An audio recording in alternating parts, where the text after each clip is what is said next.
Miarabantsika rehetra daholo indray manona ny fiatanana amintsika rehetra. Fantatro fa be da be nareo no tsy hino an'ity zavatra lazaiko ity hoe asan'ny devoly be io resaka Saint-Valentin io. Fa za miezaka mitondra ny fahafantarako par rapport amin'ny événement misy sy ny mikoriana ety amin'ny fiainantsika andavanandro eo ambony ny fahendrena baiboly foana. De miezaka manao an'izay partage zay araky ny zavatra voarayako de ny ambiny apprendre ou à laisser fa kosa ny miezaka voninahitra an'Andriamanitra Ray Tsitosi sy Jesosy Kristy zanany ary anonako fiadanana amintsika rehetra. Asan'ny devoly be io resaka Saint-Valentin io satria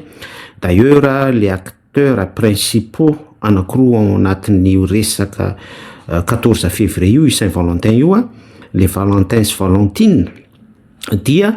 tsy acteur voasoratra amin'ny baiboly, tsy olona nampidinan'Andriamanitra ositra, ny consacren'Andriamanitra araky ny lalàna na araky ny fahasoavana, tsy misy resaka asan'ny fanamasina mihitsy fa olona acteur principaux anankiroa zay ny foroporona teny fotsiny de ino no hoe masina ino hoe Saint-Valentin zany. Zay zavatra izay de efa misy piège be mihitsy fa tokony hoe ho antsika rehetra zay manana fifatorana amin'ny Jesosy Kristy de tokony manana fijery zany hoe inona ny source marina à partir an'ilay hoe Saint-Valentin Saint satria de tononona Saint daholo ty zavatra rehetrarehetra ity mialatsiny ao an'izay tokom-pinoana mifanandrify amin'izay kanefa tsy misy fototra ara-baiboly le izy, tsy misy fototra ara-tsoratra masina, tsy misy texte na andinin-tsoratra anankiray akory milaza ao anatin'ny toko sy andininy eo amin'ny baiboly. Zany zavatra izany tokony ho saintsaintsika sy eritreretintsika tsara fa mampiditra antsika any amin'ny resaka idolâtrie le izy mampiditra antsika any amin'ny resaka fiankofana sy adoration ankoatran'i Jesosy Kristy zany hoe resaka sampy ary any le abomination am'le izy sy le zavatra tsy araky ny soratra masina zay makarikoriko an'Andriamanitra ao anatin'le izy miendrika fanompo-tsampy sy mamarina ho any amin'ny fitomanina sy ny fikotroana nify teo de niteny resaka idolâtrie. Jerevy tsara fa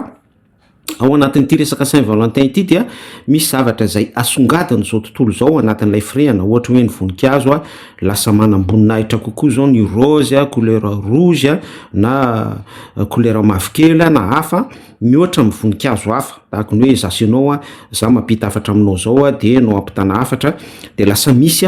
considéré kokoa na misy tsy considéré. Zay zavatra izay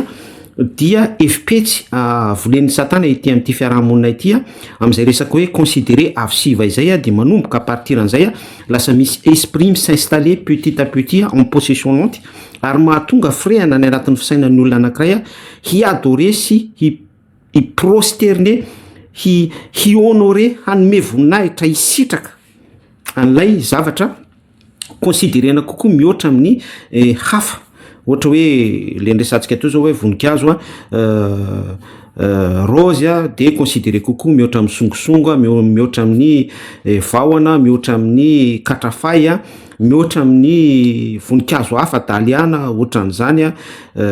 zay zavatra izay nefa io mason'Andriamanitra tsy miexista zay io mason'ny natiora fa ny voninkazo de mitovy daholo fa hanohy ity resaka Saint-Valentin ity de lasa misy fitsirina ny anatin'ny fisainan'ny olona hoe ity considérena kokoa amin'ity vaninandro ity de ao anatin'ity misy adoration sy zavatra honorena ilay fety izay fetena de miaraka amin'izay ilay fitiavana erosy fa tsy fitiavana agape lay nanoloran'i Jesosy Kristy niainy amonjy izao tontolo zao. Zany zavatra rehetrarehetra zany en jeu zavatra rombahany démonie daholo ny fisainana sy fieritreretana mirazotra amin'ilay fitiavana amboleny an'ilay fitiavana erosy izay isiny manipulation ka metrahany an'ilay zavatra andresantsika teo hitondrananao any amin'ny idolâtrie sy ny fanompo-tsampy. Dinio zany de taitsotsotra lazaiko aminao zany misy piège be da be mihitsy za manokana de efa nanariny ity fankalazana Saint-Valentin ity fa mijanona fotsiny tsy mankalaza ninona fa amiko mazava be ny baiboly cette fête juif zany efa tsy jiosy fa aty amin'ny côté hoe ivelan'ny jiosy fa kosa ny vidian'i Jesosy Kristy tambrahany de mahony tena indre tahaka ny menarana morataka ny voromailala de mitoetra amin'izay ka ny afatra moa zany de hoy aty hoe asan'ny devoly be ty resaka Saint-Valentin ity